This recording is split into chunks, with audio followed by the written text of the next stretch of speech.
kita mulai. Baik. Assalamualaikum warahmatullahi wabarakatuh. Waalaikumsalam warahmatullahi wabarakatuh. Alhamdulillah, alhamdulillahirabbil alamin. Puji syukur kita panjatkan kehadirat Allah Subhanahu wa taala karena pada hari ini kita semua dalam keadaan sehat walafiat. Meskipun kita libur, tapi belajar kita tidak libur.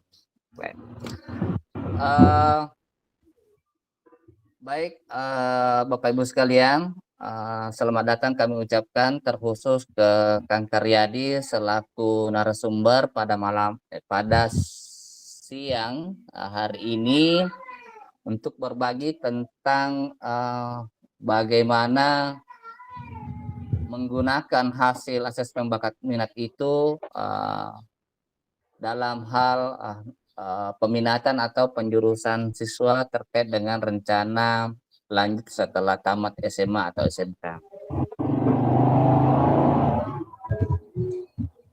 Baik, sebelum kita buka acara kegiatan, izinkan saya menyampaikan satu pantun dulu.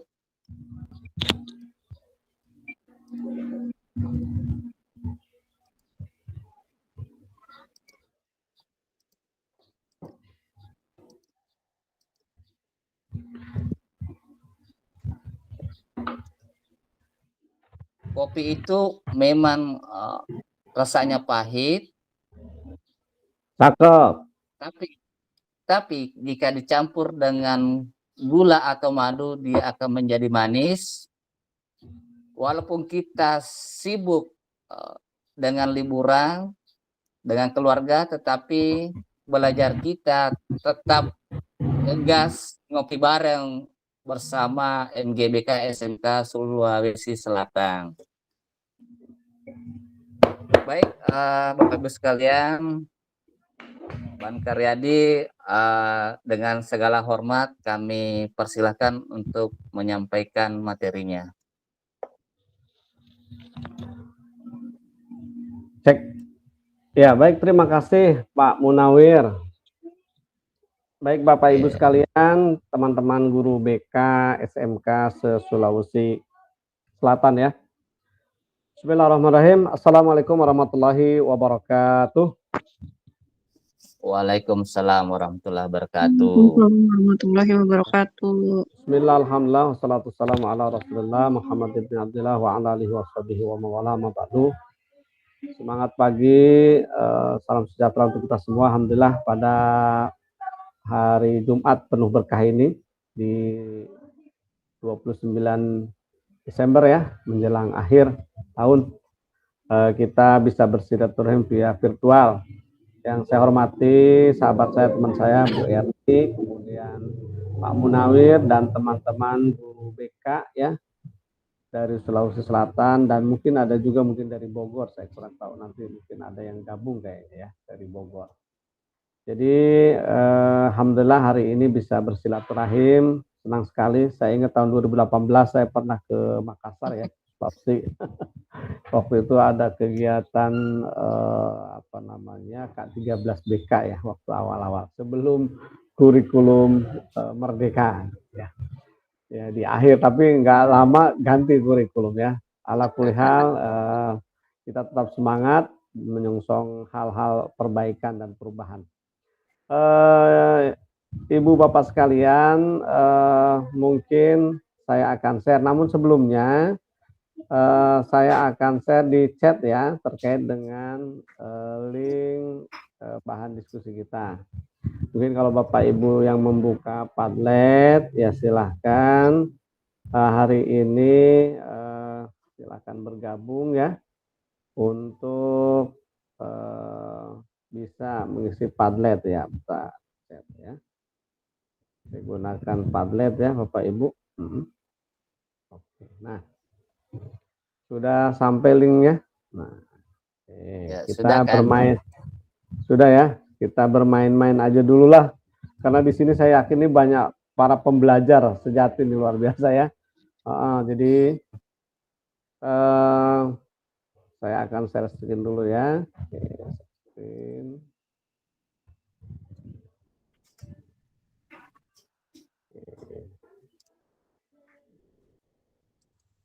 Nah, ini terlihat Bapak Ibu ya? Oke. Masih on proses kan? Oke, on proses. Ya, sudah. Oke, baik. Bapak Ibu, ada link Padlet ya yang saya buat. Kita kenalan dulu kali ya. Saya sudah menuliskan kenalan di situ. Nanti silahkan diklik di situ ada bagian-bagian kayak folder gitu ya. Kita kenalan, klik tanda plus, kemudian tulis nama dan ada foto Bapak Ibu. Jadi nanti kita bisa biar saling mengenal dulu lah gitu ya sebelum kita lanjut. Oke, silahkan dicoba. Kita kenalan dulu ya.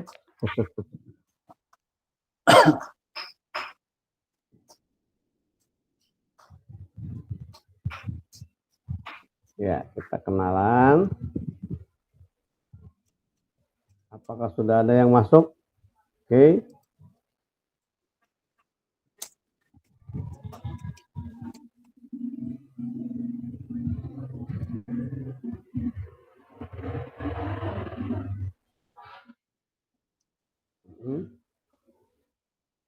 Ya, diklik yang tanda plus ini ya.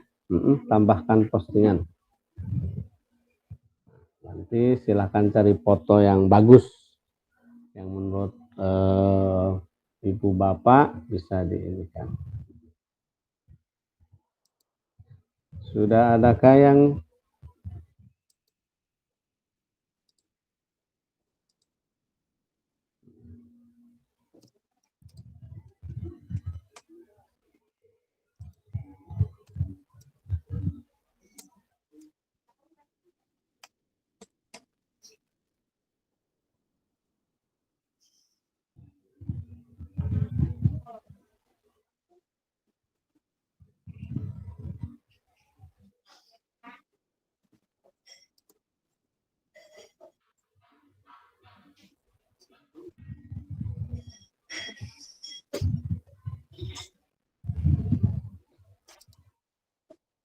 sudahkah ada yang bisa?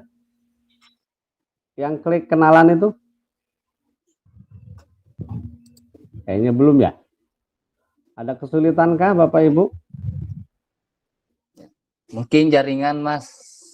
Oh, jaringan ya? Jaringan. Waduh, iya. iya. Nah, oke, saya coba-coba dulu juga. Coba silahkan itu. Jadi, oh ya, sudah ada yang masuk tuh. Oke. Ya, saya. Pak Munawir, wah, SMKN 1 Wajo tuh, Pak Munawir. Sip.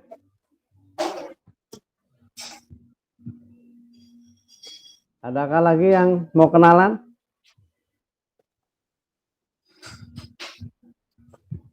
Biar bisa ini, dari mana SMK, boleh dituliskan juga tugas tambahannya ya. Mungkin Bapak Ibu sudah memiliki apa? Tugas tambahan lain ya.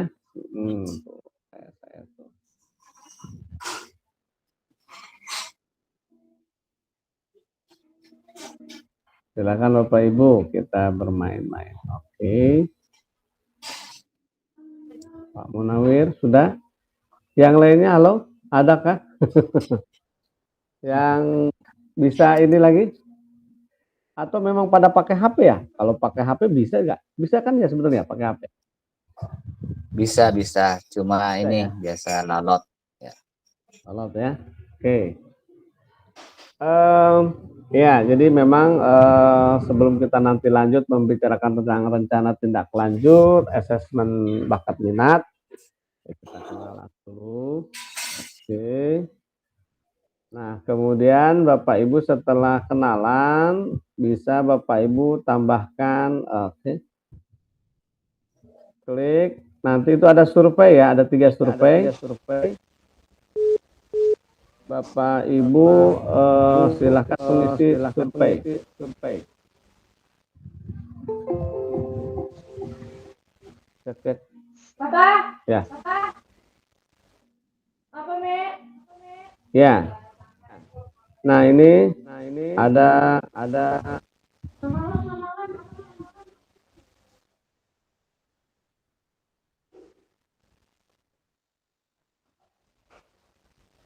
Yang 4.000 ya? Adakah kesulitan Bapak Ibu?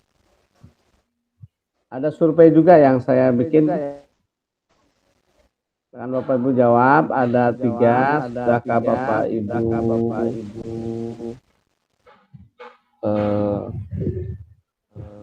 melaksanakan ABM gitu ya. Kemudian yang kedua, ada berapa komponen bakat dalam ABM, dan ada berapa komponen minat dalam ABM. Nah,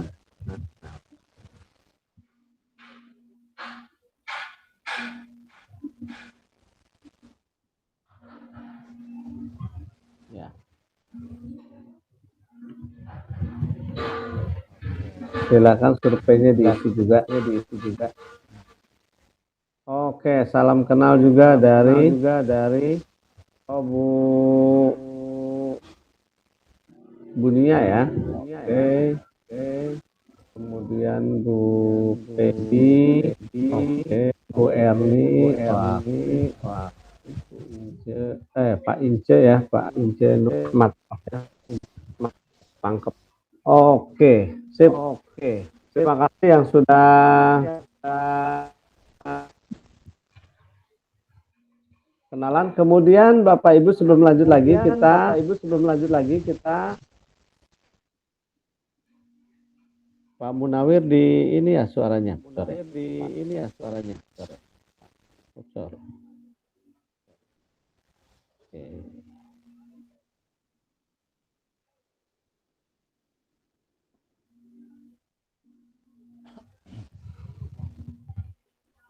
Nah, selanjutnya Bapak Ibu, mari kita isi survei ya. Survei. Kira-kira Bapak Ibu silahkan ada pertanyaan tinggal diklik aja.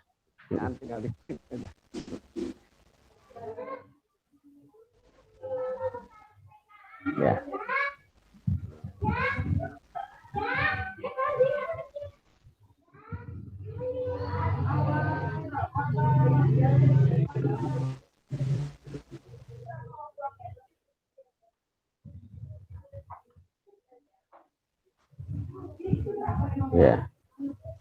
Ya. Sudah yang kenalan, kemudian yang AB, yang survei. Bapak Ibu silakan bisa diisi survei.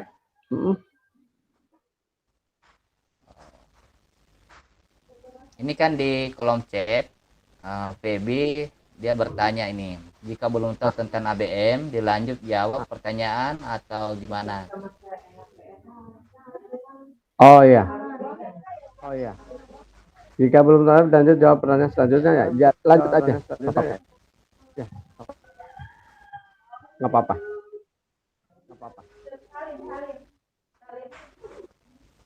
Jadi dilanjut aja, nanti kan ketahuan. Berapa yang benar dan berapa yang memang sudah. Ya.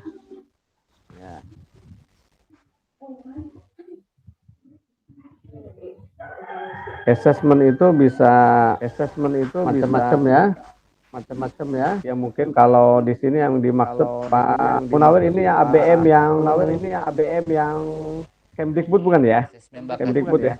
Kemdikbud, ya, asesmen bakat minat. Ya, yang kebetulan yang kemarin sudah disosialisasikan teman-teman guru BK dan sebagian juga sekolah itu udah ada yang ditunjuk ya pelaksanaan ABM. Ya. Oke. Sudah mengisi kah?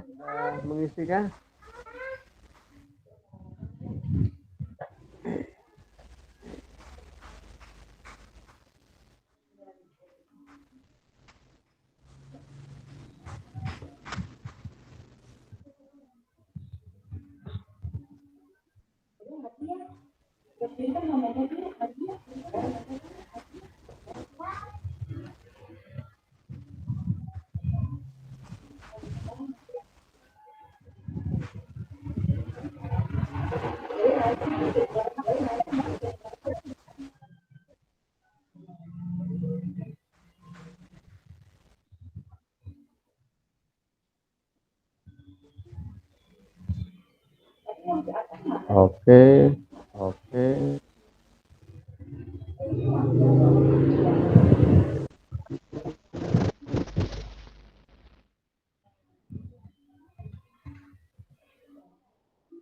Silakan Bapak Ibu.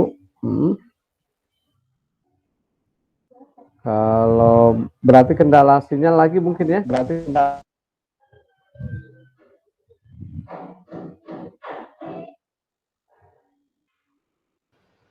Oke, alhamdulillah sudah ada 4 suara. Kita tampilkan ya. Kita tampilkan ya. Oke, baik.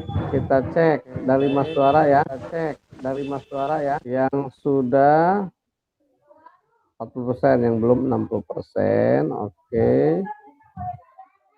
Ini. Oke. Oke, 4. Oke, baik. Ya. Kita cek jawabannya benar apa enggak ya.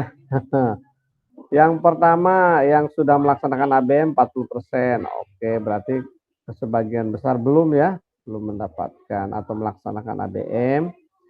Kemudian komponen bakat jawaban yang betul di nomor ada 7 ya, 70% benar. Berarti 3 orang benar. Kemudian ada berapa komponen? Ya, 18. Betul semua. Oke, terima kasih nih yang sudah merespon, yang luar biasa Bapak Ibu. Oke, saya berikan emotion buat yang Bapak Ibu sudah memberikan respon. Yang pasti Bapak Ibu nanti kita akan karena ini adalah ngopi ya, acaranya ngopi ya. Ya Pak Munawir, silakan. Tadi angkat tangan Resen Bapak atau ngejempol doang? Oh, Jempol. Jempol ya. Baik, Ibu Bapak sekalian, kita lanjut ya. Terima kasih. Terima kasih. Tadi saya tuh dikasih pantun ya, sama Pak Munawir ya. Saya juga boleh dong baca pantun dong ya. Ya, silakan.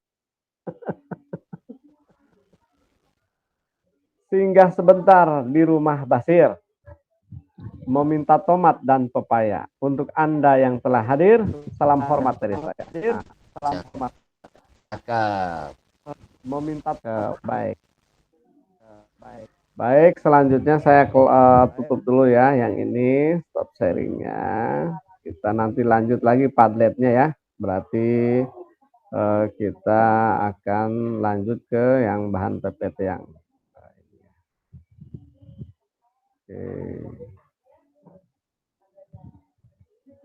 lanjut, saya share dulu ya. Oke, sudah terlihatkan Bapak Ibu bahan yang saya share? On proses ini. On proses ya. Iya. Sebentar, saya ya.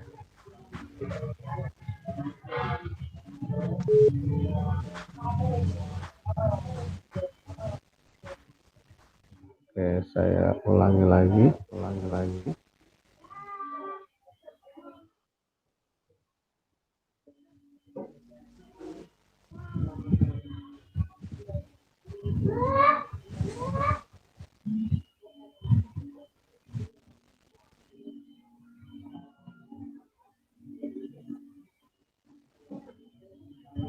Sudah muncul. Sudah muncul ya. Oke, baik.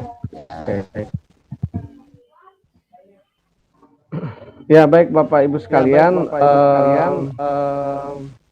kalau ada hal yang lain mungkin misalkan ketika bicara mau komentar, mau apa silakan di chat ataupun mungkin Raisen ya. Ya, yang pertama mungkin kita akan sedikit merefleksikan ya kira-kira rencana tindak lanjutnya seperti apa. Oke, nah ini sedikit kurikulum kita ya.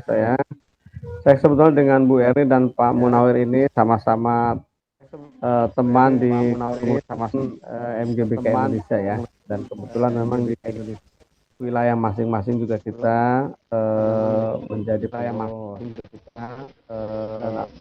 untuk pengumuman kemarin, saya dengan Pak Munawir itu menjadi fasilitator ya PDT Angkatan 16. Pak Munawir itu menjadi fasilitator ya PDT Angkatan 16. Ya, baik, jadi nanti kita akan diskusi terkait dengan hasil ABM dan tindak lanjutnya. Oke, saya ingin sedikit merefleksikan tentang bagaimana kita sebagai guru BK khususnya gitu ya,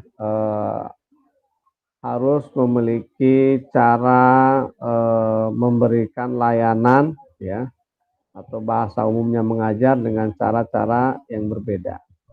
Jadi tentunya ketika hari ini kita hadir menjadi guru BK, maka tentunya kita harus memiliki cara-cara yang terus berinovasi, gitu ya.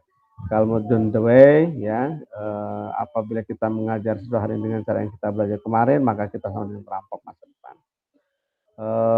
Hari ini saya yakin teman-teman guru BK sudah sangat melek IT, kemudian juga sudah sangat familiar dengan IT, maka ini menjadi sebuah hal yang tidak menghambat kita. Bahkan hari ini pun di tengah jauhnya kita itu ya, saya di Bogor, Bapak Ibu di Sulawesi, hari ini kita bisa bertemu gitu ya. Bahkan kita menggunakan beberapa aplikasi ya, dan mudah-mudahan ini bisa membantu, berarti bukan menghalangi kita. Jadi tetap semangat dan terus berinovasi Bapak Ibu, usia tetap mungkin bisa bertambah, tapi semangat juga harus tetap bertambah dan kemauan belajar juga terus harus ada gitu ya. Nah Bapak Ibu kemudian ketika berbicara ini maka saya ada bahan-bahan yang kebetulan saya kompilasi ya terkait dengan pengantar ini. Jadi mungkin tadi ada yang bertanya asesmen bakat minat. Nah sebetulnya sebelum kita membaca hasil asesmen bakat minat, apakah Bapak Ibu sudah melaksanakan tes bakat minat sebelum era ini? Sebetulnya tahun 2016 itu sebelum kementerian itu sebelum ada Dirjen Vokasi ya, itu Direktorat SMK atau bagian SMK itu pernah merilis yang namanya tes bakat minat dan itu ada panduannya. Ini sebelum ABM ya, mungkin Bapak Ibu pernah ingat gitu ya, dan itu saya pernah pakai itu gitu ya, di terkait dengan asesmen bakat minat itu ada tes bakat minatnya. Bahkan ada perbedaan teori terkait dengan bakatnya gitu ya, tes minatnya juga itu dengan yang di ABM hari ini. Nah mungkin adakah Bapak Ibu yang sebelum melaksanakan ABM, tadi ada yang bertanya belum melaksanakan gitu ya. Ibu Pebi Lita mungkin. Halo Bu Pebi ada? Ya, bagaimana Bu tadi kenapa maksudnya belum ABM? Silakan Bu.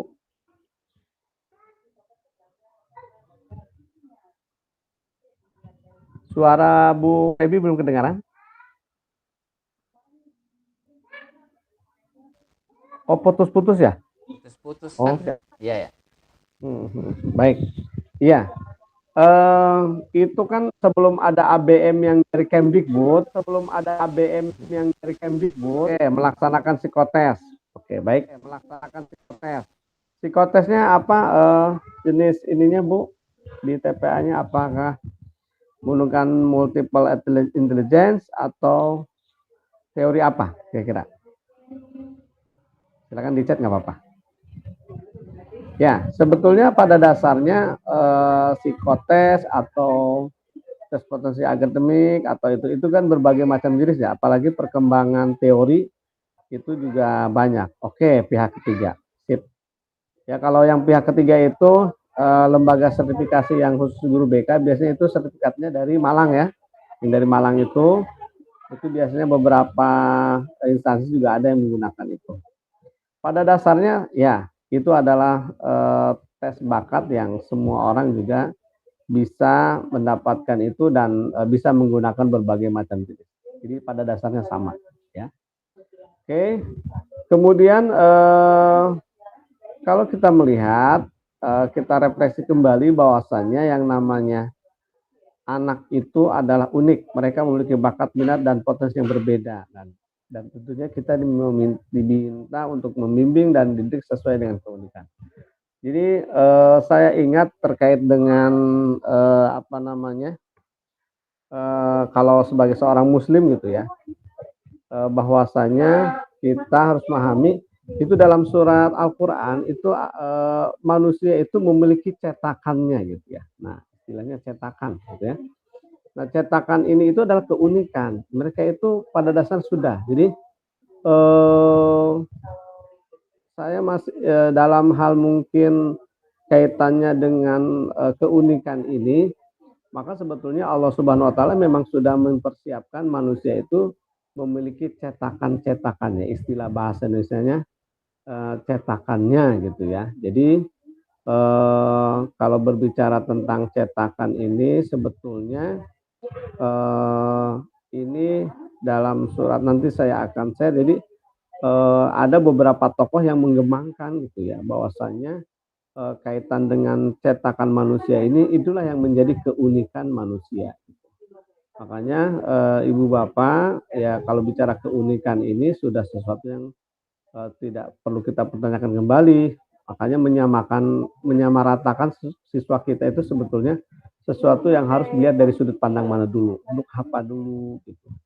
Dan inilah yang mungkin harus kita ingat ya. Jadi bahasa Al-Qur'annya saya lupa ya kalimatnya apa itu. Yang pasti kalimatnya itu adalah cetakan gitu ya. Manusia itu sudah tercetak ya. Oke. Kemudian Bapak Ibu sekalian, maka ketika berbicara itu kita akan melihat gitu ya, bakat dan minat ini kan sebagai sebuah input. Ya, ini adalah potensi gitu ya.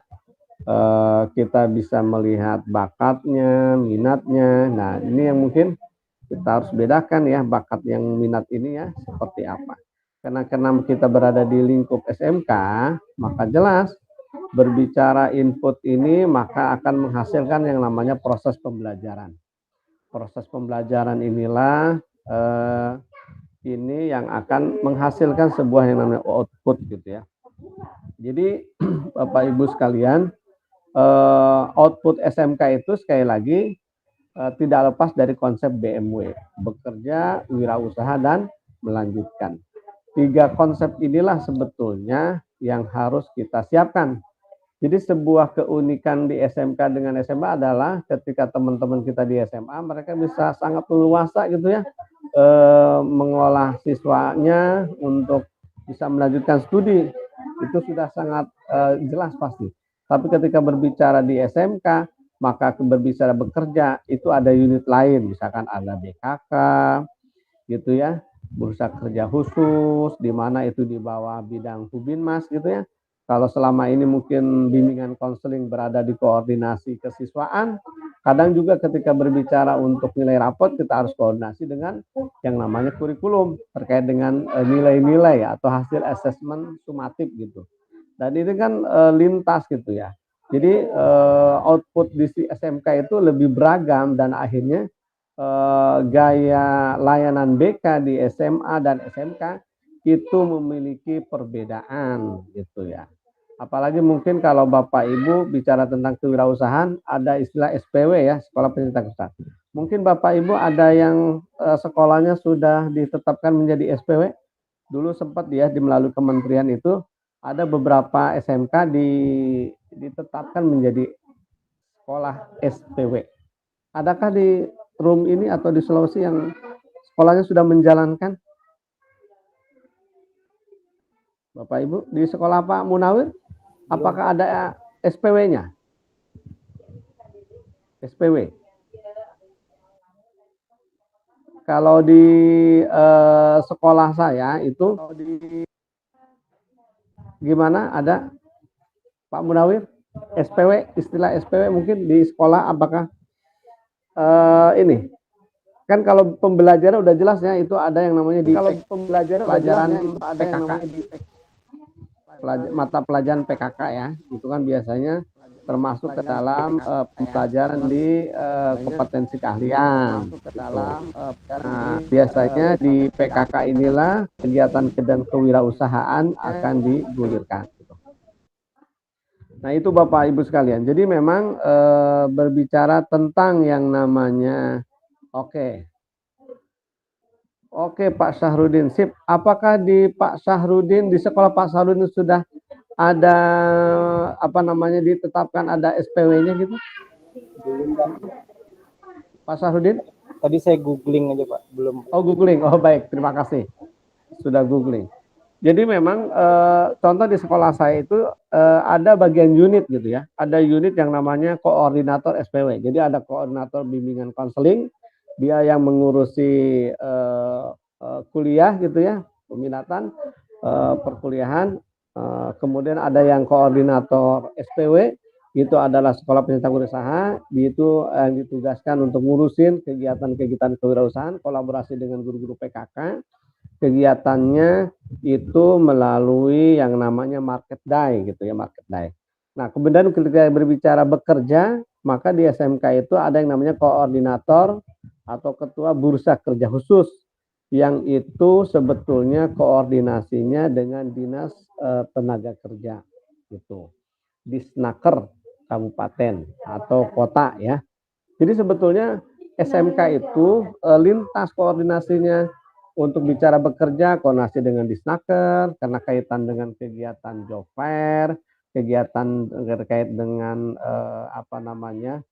perencanaan pemetaan jabatan gitu ya. Itu juga kan biasanya sering ada tuh ya. Kemudian kaitan dengan LPK dan lain sebagainya. Nah, ini lembaga-lembaga pelatihan. Nah, kalau berbicara wirausaha jelas ini bisa masuk ke dalam konteks perizinan wirausaha. Biasanya mitranya itu adalah dinas koperasi dan UKM gitu ya. Dan kalau bicara melanjutkan itu koordinator bimbingan konseling, yaitu kita guru BK, maka itu bisa masuk ke dalam ranah Kementerian Pendidikan dan Kebudayaan, kaitannya dengan mitra-mitra untuk pengelolaan perkuliahan. Nah, ini Bapak Ibu sekalian. Jadi di SMK ini kita sebagai guru BK harus memahami tuh ketiga tupoksi. Jadi semua itu menjadi mitra kita, kolaborasi kita, kaitannya dengan bagaimana menerapkan yang namanya output ini. Nah, kalau berbicara pembelajaran di SMK pun sebetulnya kita mungkin pernah mendengar istilah yang namanya kelas industri ya, Bapak Ibu sekalian. Nah, ini juga yang menjadi sebuah ini. Saya ingin tanya di room ini, apakah di sekolah Bapak Ibu sudah diterapkan menjadi sekolah PK? Adakah sekolah PK di sini? Ini SMK semua kan ya? Pak Munawir ya SMK semua kan ya?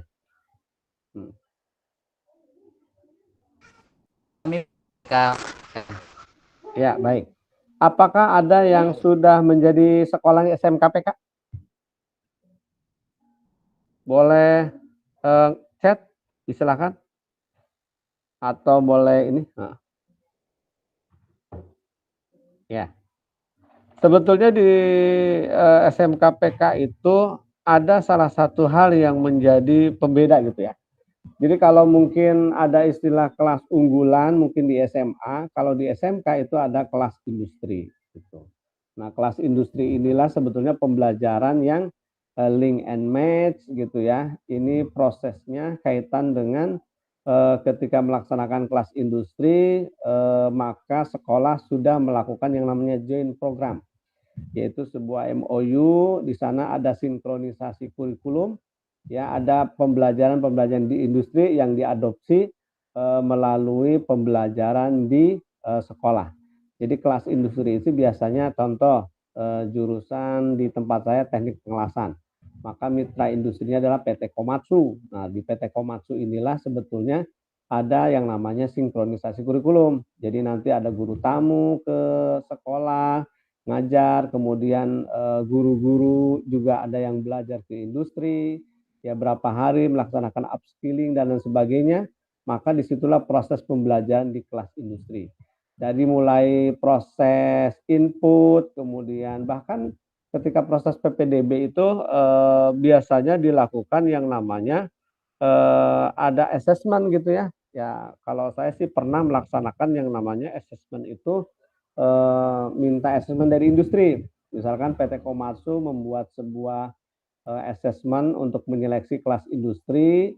Setelah itu assessment itu menjadi sebuah pemeringkatan gitu ya.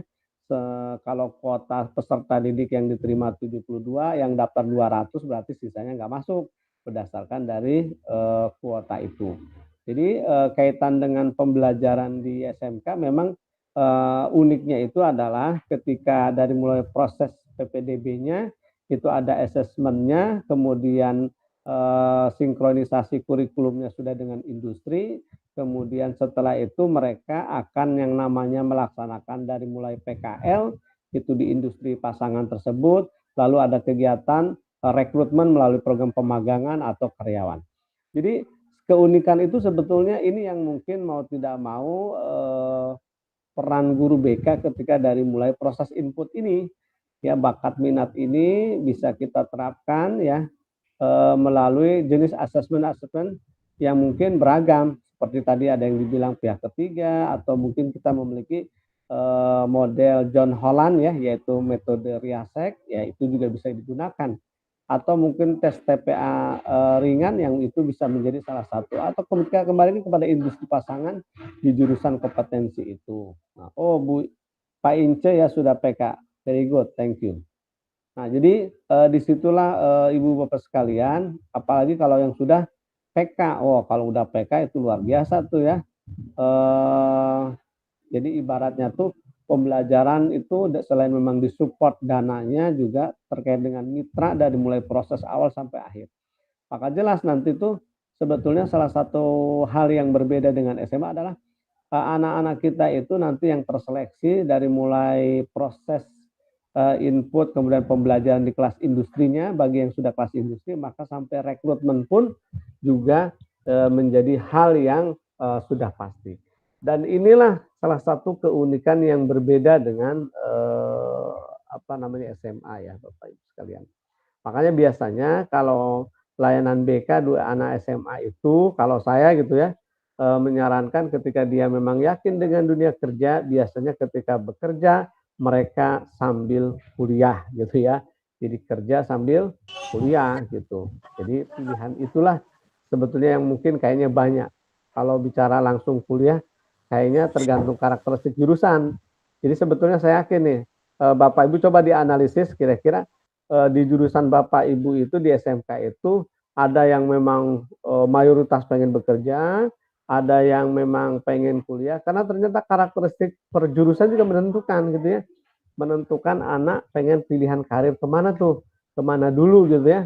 Ada yang mungkin parkir ke kerja dulu, ada yang langsung wirausaha, ada yang mungkin langsung kuliah dan sebagainya. Kembali lagi ke pilihan-pilihan tersebut. Oke, itu Bapak Ibu. Jadi kebetulan memang karena saya di sekolah itu sebagai Wakahubinmas, dan ini sebetulnya salah satu peran karir itu biasanya itu melalui bidang hubungan industri dan masyarakat. Jadi kalau saya itu di sekolah itu membuat yang namanya karir center gitu ya. Karir center disitulah saya menghimpun tuh koordinator BK, koordinator BKK, dan koordinator SPW. Yuk sama-sama kita berembuk, kita membuat program yang namanya output kita ini bisa tersalurkan melalui data dari mulai anak yang ingin kuliah, kemudian yang wirausaha dan bekerja, kemudian kita berikan layanan kaitan dengan program-program peningkatan kompetensi, atau mungkin bisa jadi melalui yang namanya persiapan-persiapan untuk seleksi-seleksi di PTN gitu ya. Oke, itu kalau yang mau sambil nanya silahkan ya. Lalu bagaimana? Nah, kalau bicara bakat itu ada yang mau bertanya silahkan, kalau sekiranya mungkin sambil aja ya. Ini bakat, saya nggak akan bahas keras, Ya. Ya gimana Pak? Lanjut aja Bang, lanjut aja Siap. kan, lanjut. Oke, baik. Nah ini sebagai bahan pengingat kembali refleksi ya, bakat itu jelas gitu ya. kita memiliki ya bakat, aptitude ya sejak lahir. Kalau minat bicara tentang kecenderungan, dan ini memang dua-duanya memiliki peran yang luar biasa. Dan ini ya klasifikasi mungkin yang dari BP3 ya, karena di BP3 inilah sebetulnya mau tidak mau memang karena secara apa namanya untuk asesmen yang memang terlisensi ya, itu memang teman-teman kita di psikologi yang paling bisa dikatakan menguasai secara ini. Jadi nanti ada klasifikasi skor asesmen bakat minat, ini yang mungkin sudah Bapak laksanakan. Dan ini hasilnya ya, saya nggak akan bahas secara ini, dan ini yang mungkin Bapak Ibu sudah laksanakan. Dan hasilnya pun bisa sudah dilihat ya Bapak Ibu. Oke, nah keselamatan ini mungkin informasi ini yang sebetulnya harus dikuatkan. Nah, jadi sebetulnya buat kita guru BK harus bisa menguatkan analisis kaitan dengan hasil tes bakat minat ini selaras atau tidak. Ya, tadi jawabannya ada berapa? Ada 7 ya. Nah ini ada tipe bakat yang dari ABM Kemdikbud itu ada 7 ya. Kemudian ada 18 tadi. Oke, banyak gitu ya. Nah ini keselarasan. Jadi kalau orang yang memiliki bakat apa namanya verbal dan bahasa, biasanya dia akan kuat dalam hal social facilitating, kemudian dalam kegiatan helping. Nah, itu secara umum seperti itu sih sebetulnya. Nah kita akan lanjut ke apa namanya, oke. Ini keselarasannya ya, oke. Nah, sekarang kita langsung ke tindak lanjut saja ya Bapak Ibu. Ya. Jadi kaitan dengan ini sebagaimana yang tadi kita pahami bersama bahwasannya dengan program pengembangan bakat ini ya dari mulai bakat, minat, kemudian ada tes bakat, tes minat gitu kan. Kemudian ada namanya lingkungan. Nah, ini sebetulnya kesesuaian program keahlian. Sebetulnya permasalahan yang paling besar buat kita adalah bagaimana mensikapi peserta didik kita yang salah jurusan. Nah, ini sebetulnya. Nah, saya ingin bertanya ke Ibu, Bapak mungkin, apakah Bapak Ibu pernah menghadapi atau melayani ada peserta didiknya yang salah jurusan? Adakah?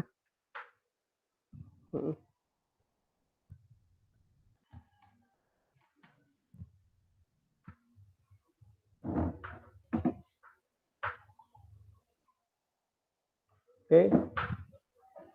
Adakah Bapak Ibu yang menemukan? Mungkin bisa sharing? Ya. Kira-kira ya.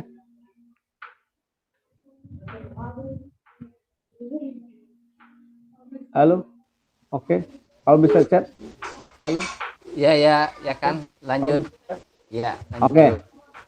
Nah, itu sebetulnya permasalahan kita di tempat kita itu adalah bagaimana kita menemukan berbagai macam jenis ketika misalkan dari mulai, karena jujur saja mungkin saya yakin teman-teman itu akan menemukan yang namanya di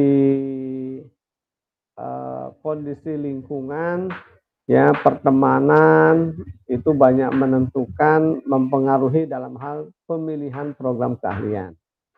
Dan ini yang menjadi harus tantangan kita ya, kira-kira bagaimana menghadapi hal tersebut gitu ya, khususnya kaitannya dengan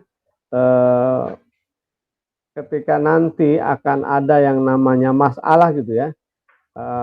Karena jujur saja permasalahan di kita itu selain memang salah jurusan, kemudian ikut-ikutan, jadi ada problem lain, yaitu hasil tes minat bakat itu tidak masuk ke dalam rekomendasi dalam hal pemilihan penetapan. Nah, di beberapa instansi biasanya yang sudah menerapkan PPDB online ya, itu tes bakat minat itu tidak berpengaruh.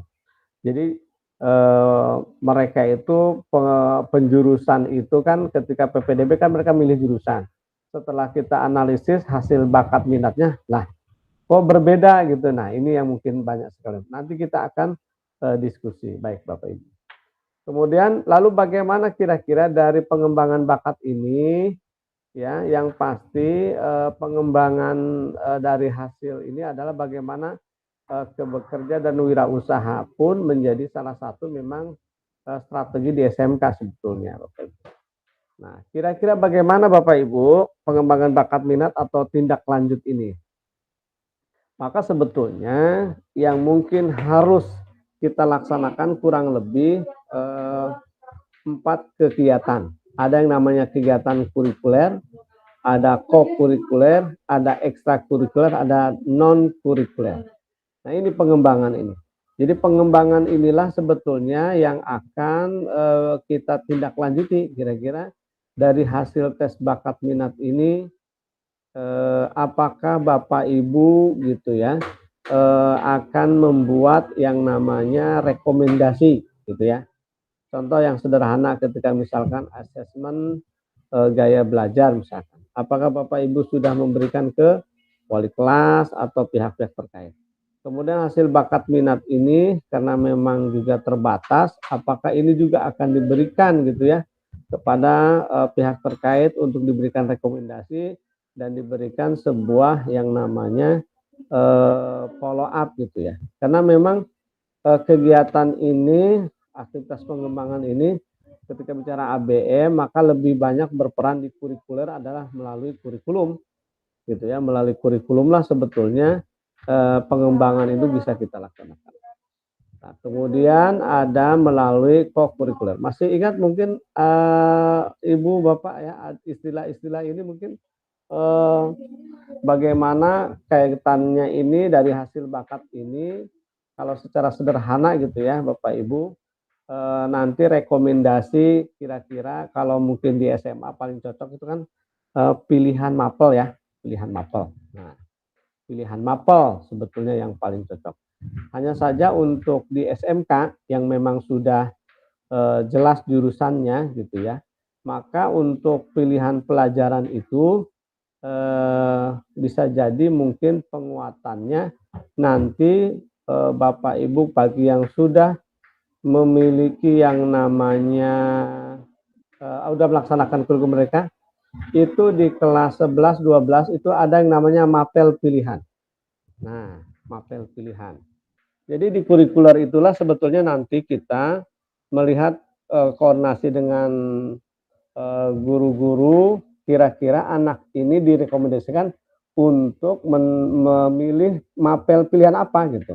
Itu bisa melalui kegiatan kurikuler. Saya pernah diskusi dengan kurikulum ya ketika berbicara mapel pilihan ini. Kira-kira asesmennya itu apa gitu. Tergantung nih apakah kita mau berbasis kebutuhan industri. Hari ini tuh industri butuh apa ya gitu ya. Karena ternyata di mapel pilihan itulah salah satu bentuk merdeka belajar gitu. Ya, mapel pilihan itu. Nah, ini yang mungkin sebetulnya harus kita ingat sebagai sebuah langkah untuk bagaimana kita memiliki yang namanya rekomendasi itu. Kekuatan rekomendasi itu sebetulnya memang harus ada di apa namanya yang paling kuat itu di asesmen itu mungkin melalui metode survei atau melalui ya wawancara itu tadi. Namun mungkin yang paling harus diingat adalah berbicara tentang kekuatan di sekolah masing-masing. Misalkan contoh mapel pilihannya gitu ya untuk kompetensi keahlian itu dia jurusan elektronika industri. Kan elektro kan kaitan dengan listrik ya. Nah, ketika mapel pilihan apa nih? Oh, industri sekarang banyak membutuhkan anak-anak yang jago desain grafis misalkan. Padahal kan desain grafis ini adalah mata pelajaran yang bukan ada di ini, ya nyerempet dikit lah di jurusan elektro misalkan. Tapi itu bisa gitu, diberikan gitu, direkomendasikan.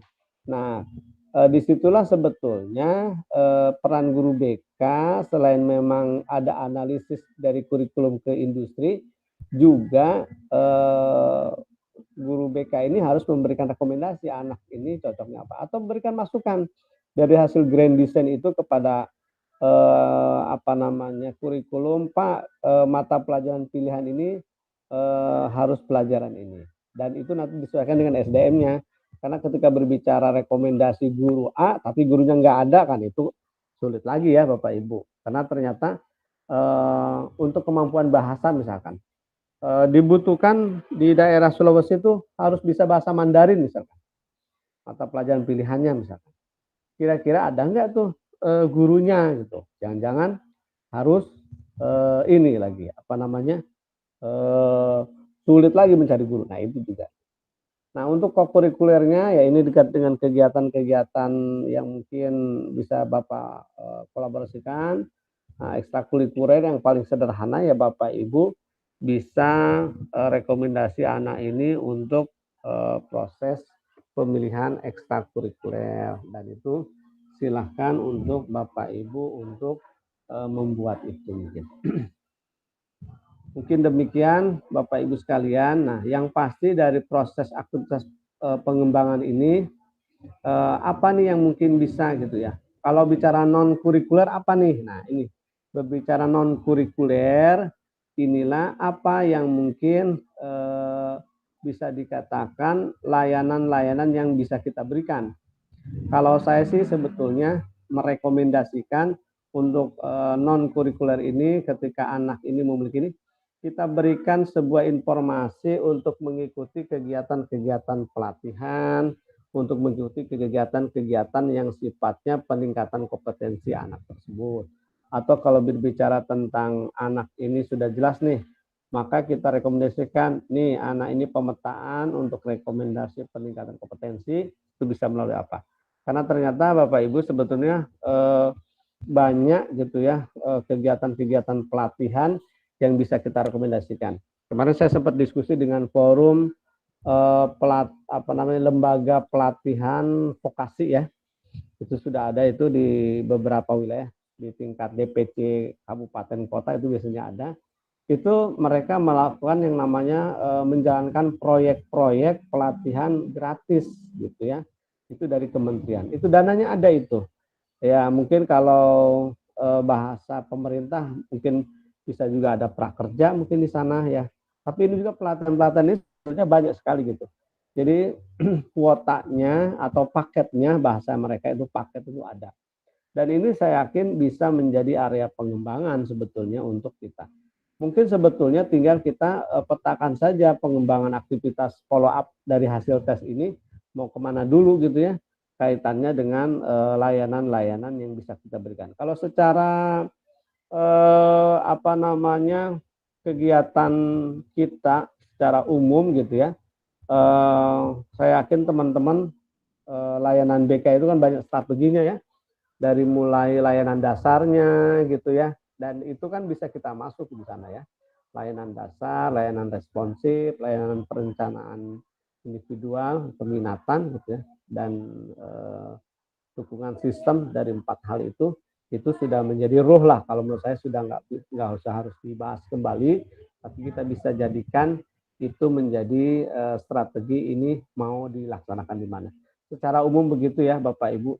Mungkin demikian Bapak Ibu sekalian yang bisa jadi bahan diskusi kita. Ini memang ngobrol-ngobrol aja ya. Mohon maaf nih Pak Munawi, mungkin ngobrolnya kemana-mana kayaknya ya. Ya kalau udah ngomong begini, kesana kesini kesana. Pokoknya apa yang saya ada di otak saya kan ini otak udah liburan kan sebetulnya ya. Tapi ya begitulah Bapak Ibu. Mohon maaf lagi kalau kekurangan. Terima kasih, bahan ini sudah saya upload tuh di Padlet ya. Nanti kita ngobrol lagi. Terima kasih. Assalamualaikum warahmatullahi wabarakatuh. Waalaikumsalam warahmatullahi wabarakatuh.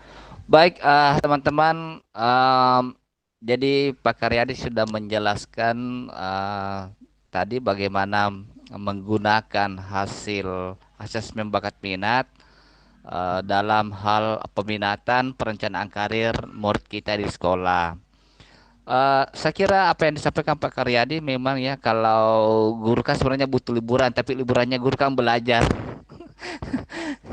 Ya, eh mungkin ada yang mau dikonfirmasi ke Pak Karyadi terkait dengan ABM ini, mau diapakan ini ABM ini? Kalau ada hasilnya seperti ini, eh siswa kita tuh ngerahinya kemana atau diapakan begitu?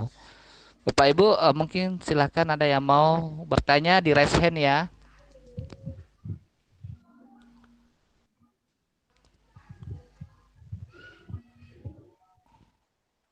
Oke, ada yang mau mengkonfirmasi?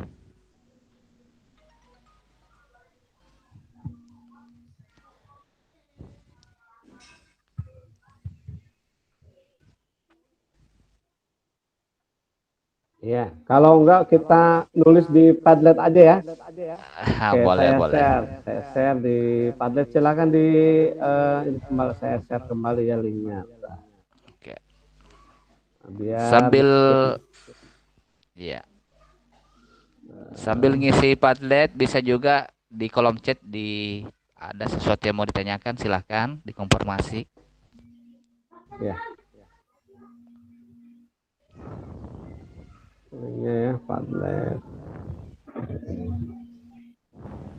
Ya. Pak Munawir, mungkin Pak Ince mau cerita terkait SMKPK-nya.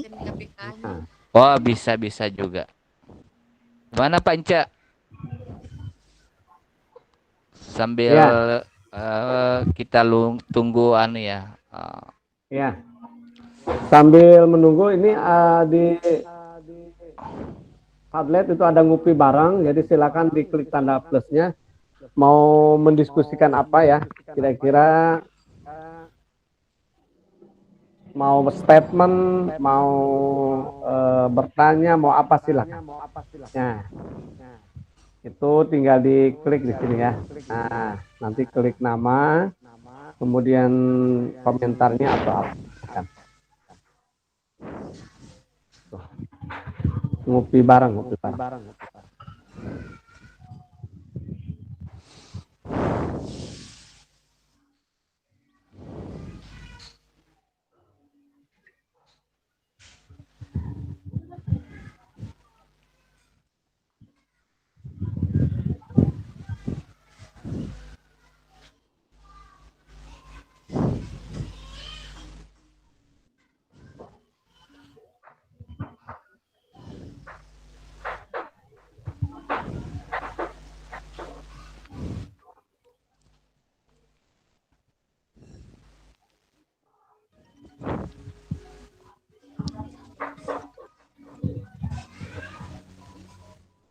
Oke.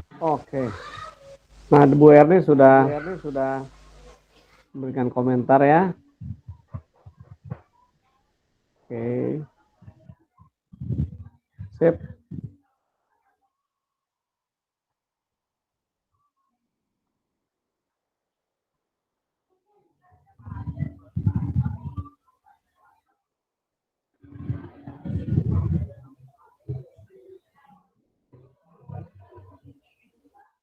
Oke, yang lainnya silahkan mungkin mau komentar juga. Mangga. Betul Bu Erni. Nah, Bu Erni ini yang sudah melanglang buana nih. Tahu betul terkait dengan apa namanya ABM ya. Oke. Bu Erni itu SMK 7 ya kalau salah ya. Makassar ya. SMK 7 Makassar.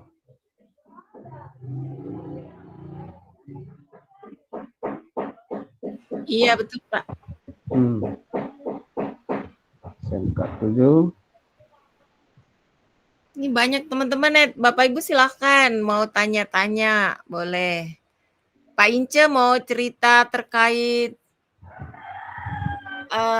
SMKPK-nya, boleh cerita ke kita. Ya, mangga sharing-sharing. Itu lebih bagus tuh ya. Ya, supaya teman-teman yang belum PK bisa dapat insight baru nih, Pak Ince. Ini Kan Karyadi ini ada pertanyaan di chat, kolom chat ini, Pak Iqbal. Apa yang dilakukan guru BK jika siswa tersebut salah jurusan, sedangkan aturan sekolah itu tidak boleh pindah jurusan? Ya, gimana itu kan? Iya, iya, iya.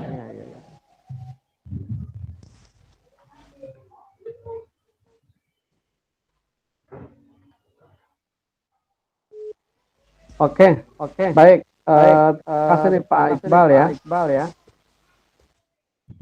Yang dilakukan ya pasti kalau misalkan itu kan di SMK itu ada program keahlian, ada kompetensi keahlian ya. Kalau berbicara tentang di SMK itu program keahlian, contoh ya di kalau di saya itu ada program keahlian namanya teknik pengelasan dan fabrikasi logam. Itu program keahliannya. Kemudian ada konsentrasinya. Ada teknik pengelasan, terus ada teknik fabrikasi logam. Itu terpisah dua tuh ya. Nah, selama misalkan karena ternyata di kelas 10 itu adalah pelajaran program keahlian. Belum penjurusan konsentrasi ya. Jadi sebetulnya memang itu masih berpotensi kalau di sekolahnya ada satu program keahlian dengan 2 jurusan, itu masih berpeluang bisa pindah. Gitu. Cuman kan problemnya kayaknya di satu sekolah itu satu program keahlian ya satu jurusan atau konsentrasi keahlian biasanya. Kalau misalkan ada satu program keahlian, ada 2 jurusan di bawahnya gitu ya, maka dia bisa pindah. Karena memang di semester 1 itu pembelajarannya masih program keahlian, belum ke penjurusan. Baru di kelas 11 lah. Nah, terkadang tuh di sekolah saya itu ada jurusan namanya PPLG ya. Perangkat lunak dan pembelajaran perangkat lunak dan game gitu ya, PPLG ya. Perangkat lunak dan game, kemudian di konsentrasi ada yang namanya RPL gitu ya, kayak seperangkat lunak. Nah, itu di kelas 10 istilahnya itu istilah program keahlian PPLG. Pas kelas 11 udah ganti lagi ke konsentrasi. Nah, itu. Nah, jika tidak ada ya maka mau nggak mau tidak bisa pindah gitu ya. Tidak boleh pindah ya itu. Lalu bagaimana jika misalkan tidak boleh pindah? Nah, ini kan sebuah pertanyaan ya. Disitulah peran guru BK. Bagaimana memberikan solusi. Jadi ketika misalkan anak ini dia pengennya sih jurusan pengelasan misalkan. Tapi ternyata dia masuk ke jurusan kimia industri. Nah, itu sempat kejadian di sekolah saya. Maka ketika tidak bisa pindah, yang harus dilakukan oleh kita adalah kita membuat sebuah layanan BK yang namanya konsultasi, kita dengarkan, kita wawancara, kemudian dengarkan. Setelah itu kita berikan rekomendasi. Mereka yang memiliki ini disalurkan melalui kegiatan-kegiatan penyaluran keinginannya. Misalkan setelah pulang dia belajar ke teknik pengelasan gitu ya. Jadi dia bisa sambil belajar kembali peningkatan kompetensi itu. Jadi direkomendasikan. Tapi itu semua harus dikomunikasikan dengan pimpinan sekolah dari mulai mungkin kurikulum atau kaprok-kaprok terkait ya. Sekolah program keahlian lain itu dikomunikasikan. Ini anak nih ini. Berarti beri kesempatan anak itu supaya bisa mengikuti keinginannya. Nanti lambat laun pada dasarnya nanti akan di kelas 12 akan terselesaikan juga tuh apakah memang dia akan komitmen konsisten dengan pilihan itu atau dia bisa berubah. Nah, disitulah nanti ketika kelas 12 maka kita berikan layanan terbaik. Ketika nanti lulus kalau mau lanjut maka diberikan ke asesmen penguatan dia harusnya ngambil jurusan apa gitu. Ya paling itu sih sebetulnya yang bisa dilakukan, kebetulan itu dilaksanakan di tempat saya gitu ya. Jadi karena memang sudah tidak bisa pindah jurusan, maka layanan itu kita kolaborasikan agar anak ini diberikan kesempatan untuk mau belajar sesuai dengan minat kompetensi kalian yang memang tidak sesuai dengan jurusannya. Nah itu. Atau rekomendasi yang paling terakhir mentok misalkan Bapak Ibu ini yang mungkin agak ekstrim ya mau nggak mau rekomendasinya adalah pindah sekolah gitu. Karena kan mungkin, nah kalau bicara pindah sekolah ini kan pilihannya harus banyak ke semua pihak ya. Tidak memikirkan BK saja gitu. Dia pindah kemana? Apakah sekolah itu nerima atau tidak? Kalau mungkin di sekolah swasta mungkin masih bisa. Tapi kalau misalkan di sekolah negeri, ya biasanya dia akan keluar sesuai dengan jurusannya gitu ya. Tapi kalau bicara di kelas 10 masih fleksibel sih pada dasarnya ya kalau kelas 10. Mungkin rekomendasi terakhir itu mentok jika misalkan tidak ada win-win solution dari solusi yang kita tawarkan kepada peserta didik, maka dia memilih seperti itu juga kita berikan. Sekali lagi, itu kembali ke pilihan. Karena memang ternyata biasanya permasalahan itu akan muncul di akhir semester 1 ya, kemudian semester 2. Karena memang motivasi, jangankan mungkin salah jurusan ya, di motivasi anak sekolah pun akan ketahuan. Contoh, anak-anak sekarang itu biasanya karena dia ikut-ikutan sekolahnya, temennya diterima di jurusan lain, dia nggak semangat, ada yang resign, pengen keluar, ada yang model begitu. Atau mungkin misalkan ada juga peserta didik kita itu dia terpaksa masuk sekolah kita misalkan karena perintah orang tua, karena negeri, karena ini itu, ternyata dia nggak sesuai, nggak nyaman, maka ekstrimnya itu anak-anak ini ya resign, pindah gitu. Biasanya hal-hal seperti itu juga ada gitu ya. Dan kembali lagi tergantung dari kalau pilihan itu kalau bicara tentang peserta didik ya tergantung kekuatan kita tuh meyakinkan, kekuatan kita memberikan solusi, kemudian kekuatan anak itu bisa merefleksikan. Sebetulnya kekuatannya direfleksi sih untuk saat ini ya, untuk anak-anak kita itu mau memilih apa solusinya. Jadi pilihan-pilihan itu sebetulnya ketika anak mau mengambil A, maka konsekuensinya jelas. Misalnya anak mau lanjut tetap, oke. Tapi kalau anak ini mau selesai, tuntas, mau resign dan sebagainya, itu juga pilihan. Tapi semua itu by proses melalui layanan BK. Demikian mungkin Pak. Oke, baik. Baik kan, terima kasih sudah menjelaskan secara detail bagaimana menangani murid kita yang salah jurusan. Wah, mungkin ada yang lain? Oh ini ada Bu Sumarni ya, SMK 5 Gene Ponto ya. Sangat penting. Oke, sip. Oke, sip. Ya. Terima kasih Bu Sumarni.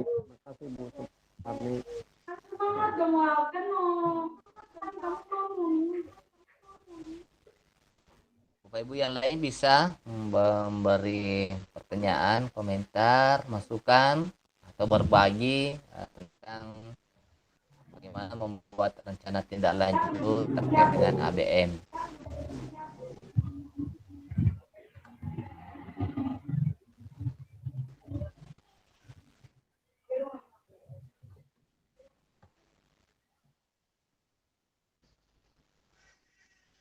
Oke, kalau tidak ada, saya mau mengkonfirmasi ke Kang Karyadi, apakah di hasil ABM ini kan hasilnya per siswa ya atau per murid gitu.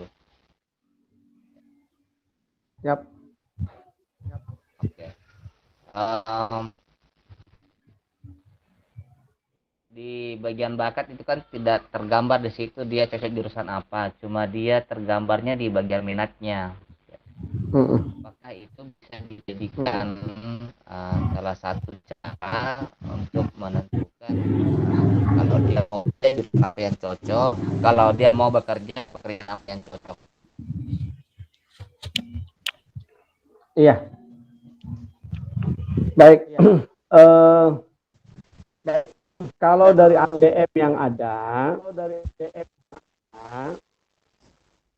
yang dari Kemdikbud kita bisa melihat barang gitu ya, barang gitu. sejauh mana peserta didik memiliki potensi gitu ya. Didik memiliki potensi. Hanya memang untuk bicara asesmen tadi,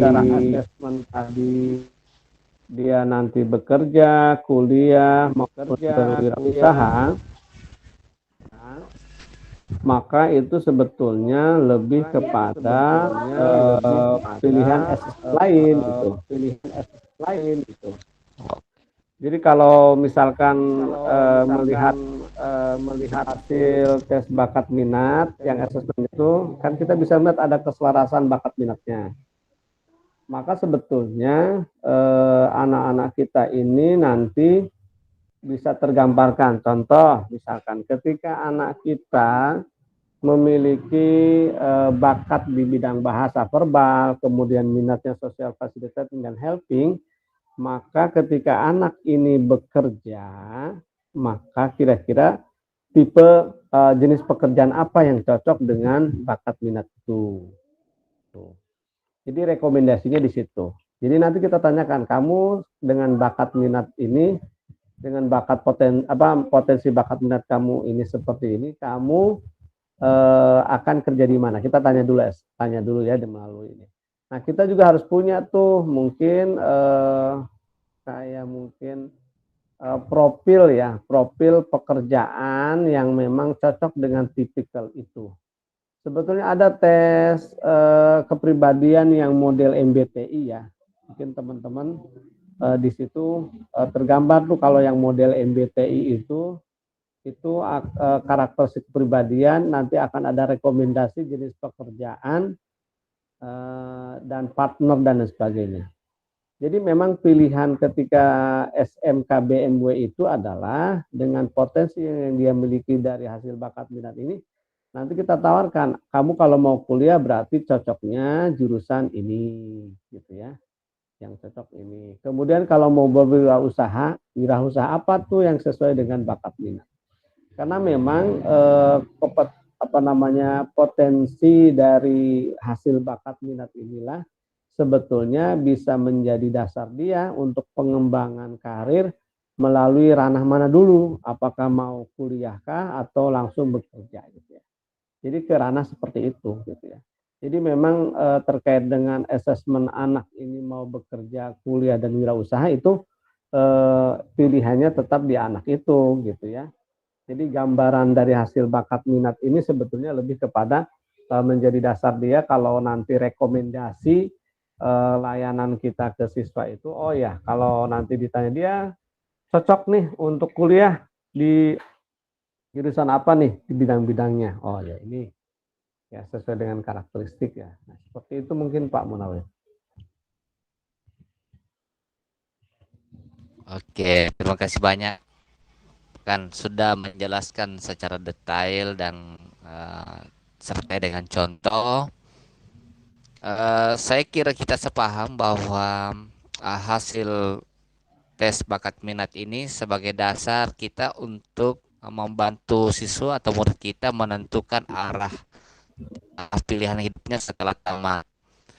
Mungkin Bapak Ibu ada yang lain yang mau memberikan pertanyaan atau berbagi ke kami, silahkan.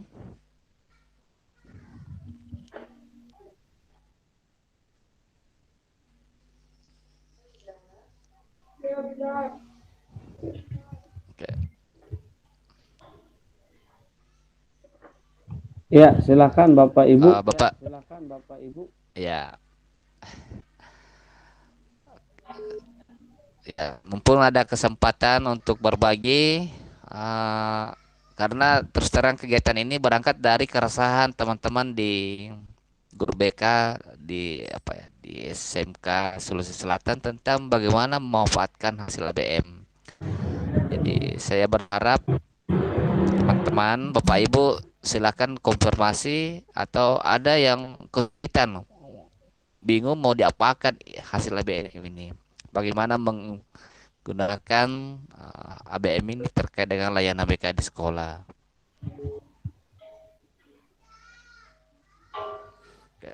Oh.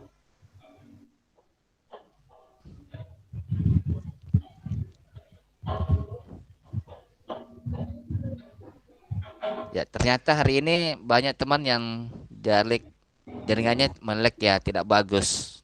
Di grup Iya. ini sudah beberapa yang sampaikan. Oh, Ya, jaringan ya. iya, jaringan beliau sudah berusaha beberapa kali masuk, belum bisa. Saya kira tidak Rapid. ada masalah, nanti di share saja.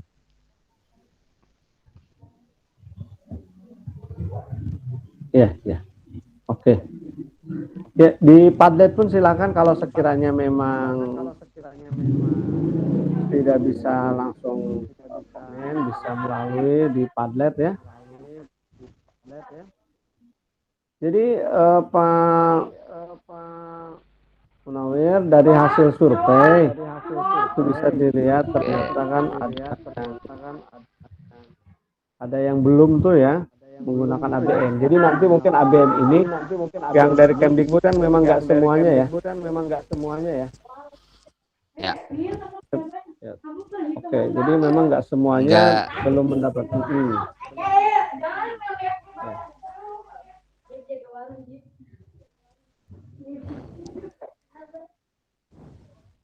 Ya, Jadi bisa tidak jadi semua sekolah dari karena iya.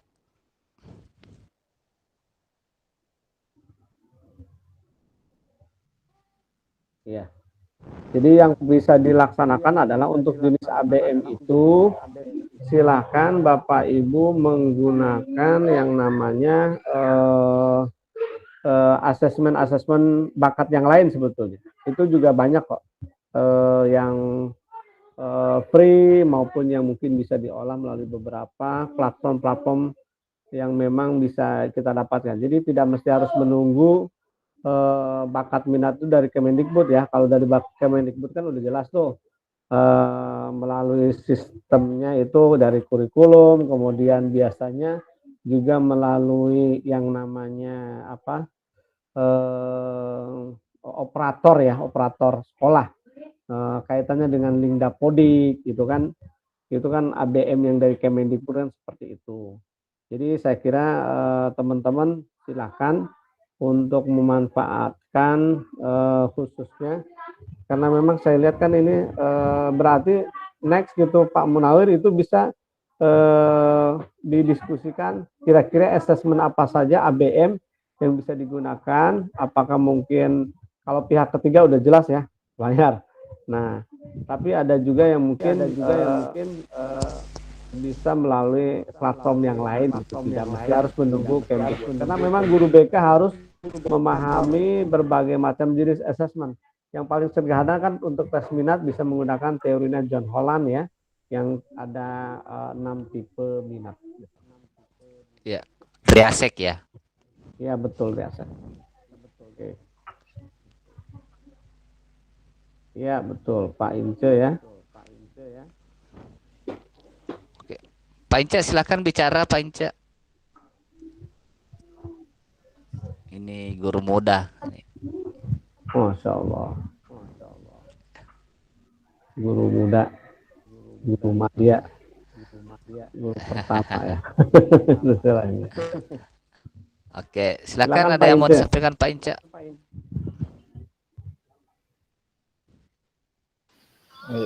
Assalamualaikum warahmatullahi wabarakatuh.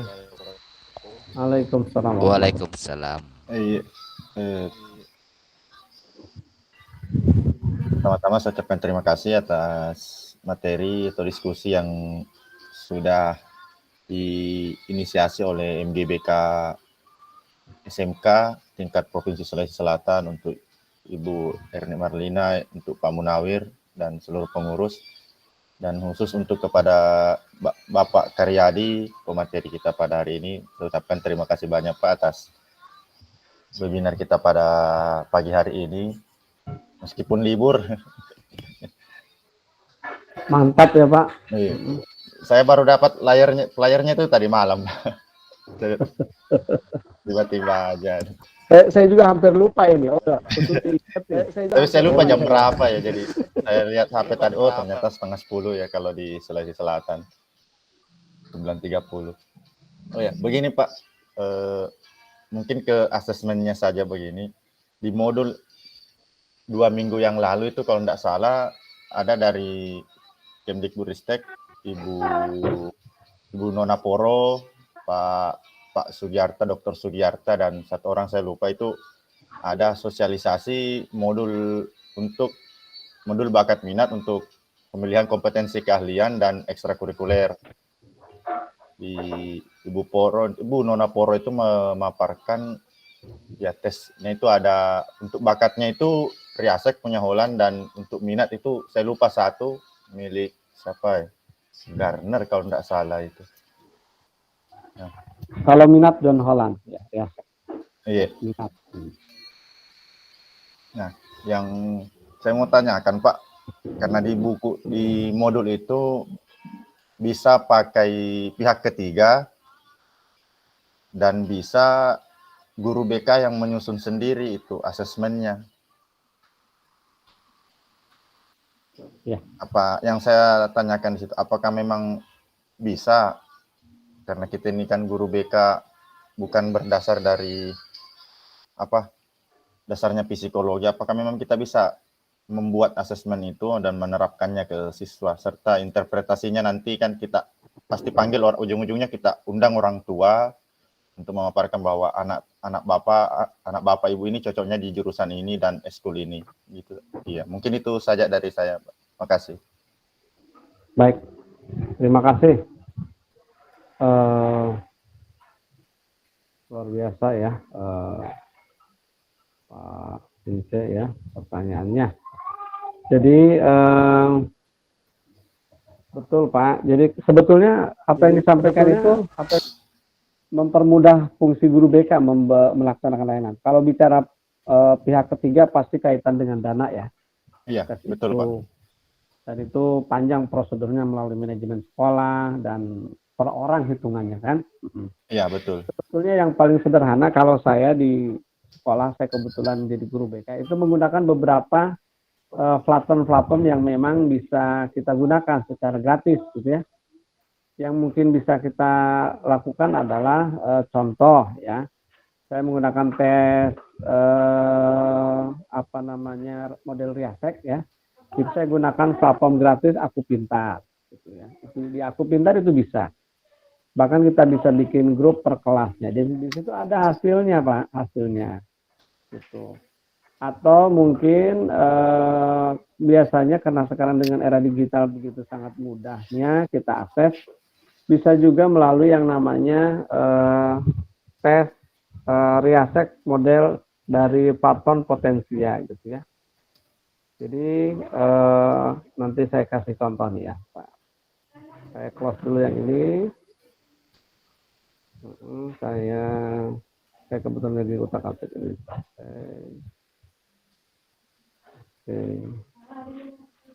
Tes Potensia ya.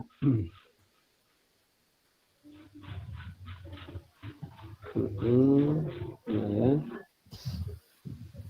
Oke, nah, bisa terlihat ya. Ini beberapa contoh ya, yang mungkin bisa Bapak Ibu gunakan. Ini contoh. Jadi saya tuh kadang untuk ini kayak tes gaya belajar aja. Kita kasih aja link, terus nanti laporan. Nah, silahkan kamu tulis hasil tes minatnya apa, direkap sama ketua kelasnya, nanti dilaporkan ke kita. Dia bisa begitu. Ya, jadi karena sekarang tuh banyak platform-platform sangat banyak gratis gitu. Dan ini bisa kita isi gitu ya. Dan ya memang tergantung ya. Yang paling ini adalah kalau saya menggunakan di Aku Pintar gitu ya. Ini contoh ya, contoh. Dan Aku Pintar itu salah satu ini, dan ini juga Potensia juga ada di sini. Ya. Kan kalau pilihannya suka tidak suka ini kan kaitan dengan minat ya, minat. Suka tidak suka itu minat. Nah, jadi teman-teman guru BK sekali lagi hari ini tuh sebetulnya sangat dimudahkan gitu ya. Bahkan saya melihat ada beberapa non guru BK, mereka itu melakukan assessment loh di kelasnya. Ada guru mapel, dia melakukan tes gaya belajar sendiri. Wah, ternyata dia melakukan sendiri tuh. Terus ada juga guru apalagi tuh. sini kalau saya kan biasanya menggunakan yang gratisan itu model MBTI. Ya, kemudian tes kecerdasan itu adalah teori multiple intelligence ya, tentang tes kemampuan. Kemudian kalau tes minatnya bisa melalui selain model MBTI itu ada juga model Riasek. Itu juga bisa kita dengan. Kalau tes kepribadian kan banyak ya, sanguinis, koleris dan sebagainya macamnya itu juga banyak tuh. Itu sebetulnya platform-platform yang saya kira bisa dimanfaatkan itu oleh kita gitu. Dan biasanya hasil refleksi atau hasilnya itu bisa langsung ditulis di buku layanan BK gitu ya. Bisa dituliskan di situ, nanti kita tinggal review, kita baca, oh ya gitu ya, pemetaannya seperti apa gitu ya. Dan itu yang kadang saya sering lakukan seperti itu. Itu yang free-nya. Hanya memang kalau yang khusus ABM, ini kan hasilnya mereka harus download masing-masing ya. Dan itu mungkin tugas kita tuh merekap tuh, apakah melalui operator Dapodik, kita rekap dari hasil itu nanti kita bisa melihat tuh kira-kira layanan apa yang mau kita berikan. Dari peta itu kan sebetulnya kalau saya melihat sih sebetulnya kayak tes minat Riasek ya, betul kayak tadi Bapak penjurusan itu sangat terlihat. Misalkan contoh ketika jurusan teknologi dan rekayasa gitu ya, teknik gitu ya, teknik mesin kah, teknik elektro kah, teknik pengelasan kah, maka minat yang cocok adalah model Riasek. Nah, hanya kan minat itu ternyata model Riasek itu ada 3 dari 6 itu ada peringkatnya, peringkat 1, 2, 3. Maka yang paling cocok itu yang berdekatan model Riasek metode segi 6 itu ya, RIA gitu. Yang paling cocok itu berdekatan. RIA itu apa? Riasek, investigatif dan artistik. Maka orang teknik itu yang paling cocok, contoh teknik pengelasan ya di saya itu, maka dia minat karirnya yang paling tinggi adalah Riasek. Itu kemauan untuk bekerja dengan ini. Tapi dia harus memiliki yang namanya minat kompetensi yang namanya investigatif, ketelitian gitu ya. Lalu artistik, seni. Maka ketika dia bisa ngelas dengan cara seni, maka hasil produk pengelasannya itu bagus gitu ya. Nah, itu contoh dukungan minat-minat itu. Atau misalkan ketika berbicara tentang jurusan apa nih, ekonomi bisnis ya, ya. Maka di model Riasek itu ada yang namanya enterprising, konvensional gitu ya. Itu kan model-model karakteristiknya itu sesuai dengan minat. Jadi memang sederhana Pak, kalau saya dari dulu memang menggunakan tipe Riasek yang free itu, jadi kelihatan tuh. Nah dari situ pun sebetulnya anak itu terkadang tuh tersalurkan minatnya itu tidak di jurusan, tapi melalui ekskul. Jadi anak yang senang dengan yang namanya musik gitu ya, tipe minatnya musiknya tinggi, ternyata dia ikut ekskul musik. Nah nanti bisa dibarengin tuh ketika musik ini. Hanya memang di tipe Riasek itu dari rumusan itu ada yang berlawanan. Contoh realistik itu sangat berlawanan dengan yang namanya tipe sosial. Ya iyalah, orang yang senang kerja dengan mesin, dengan benda, maka dia nggak cocok minatnya berlawanan dengan orang yang bekerja dengan manusia, sosial gitu. Nah biasanya di situ tuh nanti kita akan menemukan double minat. Nah, double minatnya itu antara minat 1, 2 itu ternyata ada yang berlawanan. Nah itu juga potensi buat tugas kita melayani itu. Karena ternyata kalau saya melihat tuh ada anak-anak yang ternyata bingung karena ternyata dari sekian minat itu, dari 3 minat ranking yang gede, ternyata antara minat 1, 2 itu berlawanan. Nah ini juga tugas kita gitu ya. Karena ternyata di tipe model Riasek itu ada yang berlawanan gitu ya. Kayak model realistik itu berlawanan dengan yang namanya sosial gitu ya.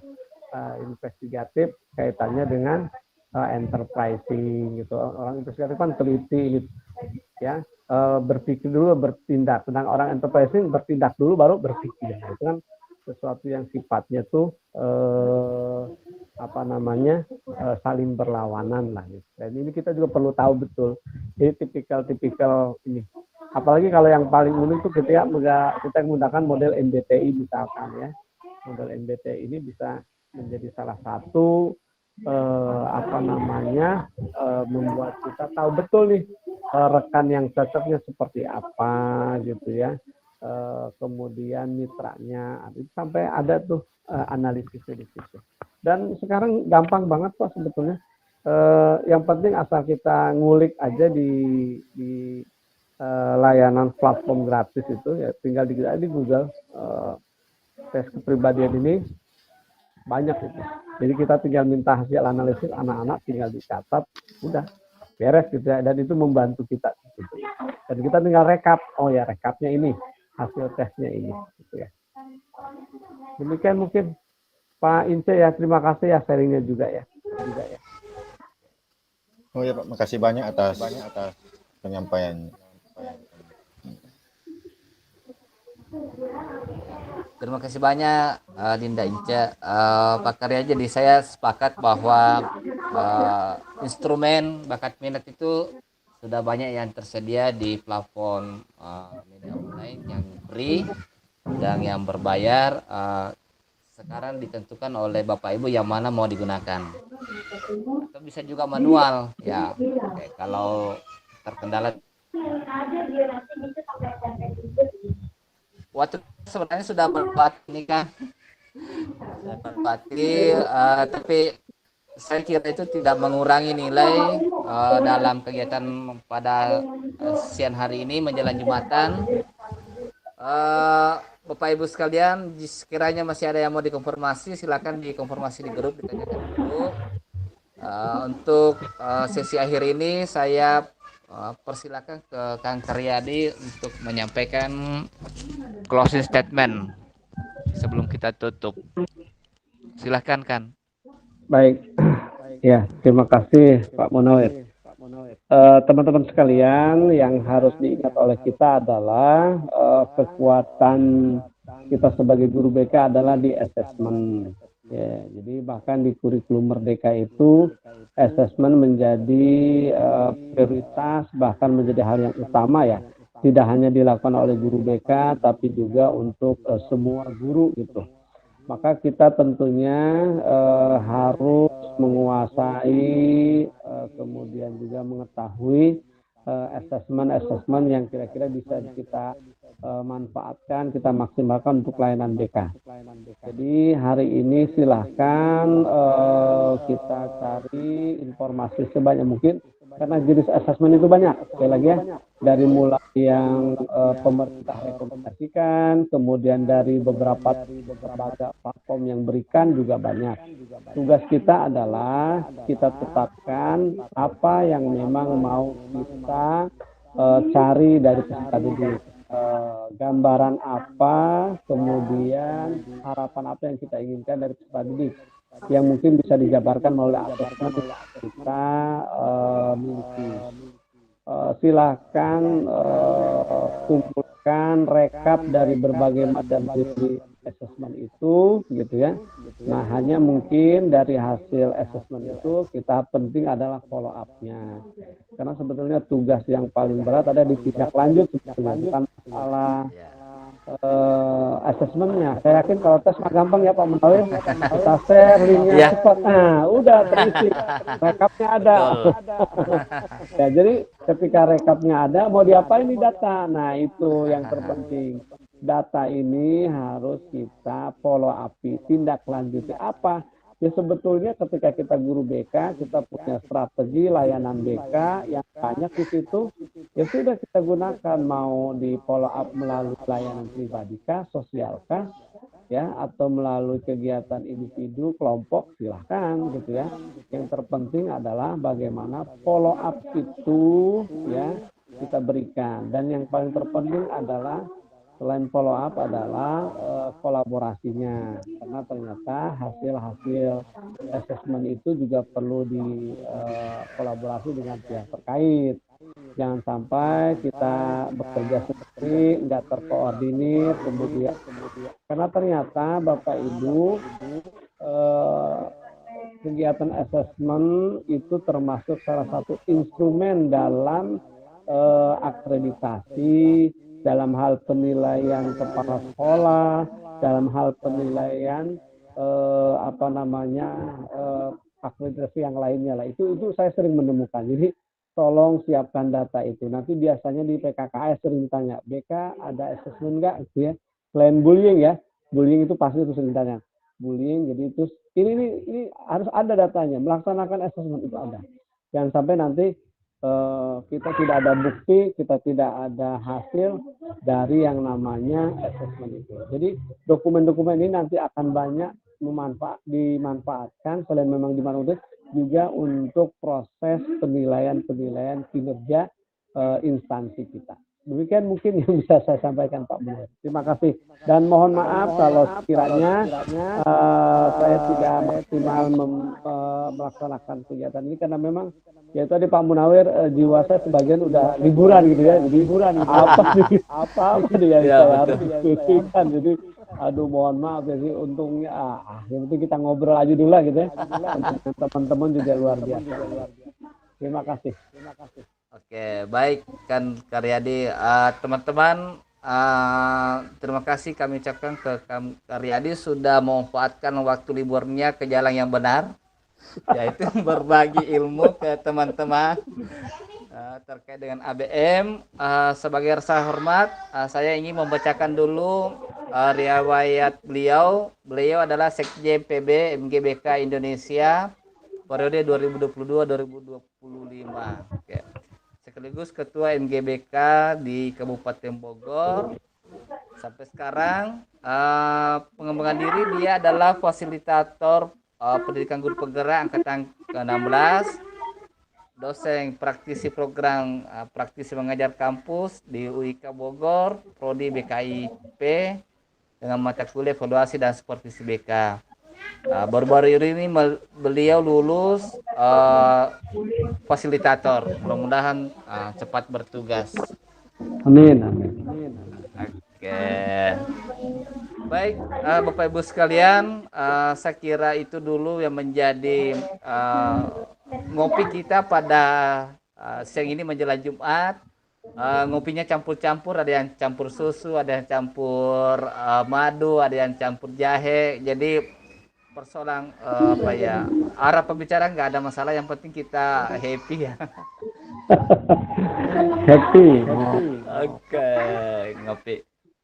Saya kira seperti itu Bapak Ibu sekalian. Marilah kita tutup acara ini dengan sama-sama mengucap hamdalah. Alhamdulillahirrabbilalamin. Alhamdulillahirrabbilalamin. Terima kasih lagi kami ucapkan ke Kak Karyadi. Teman-teman, assalamualaikum warahmatullahi wabarakatuh. Waalaikumsalam warahmatullahi wabarakatuh. Warahmatullahi wabarakatuh.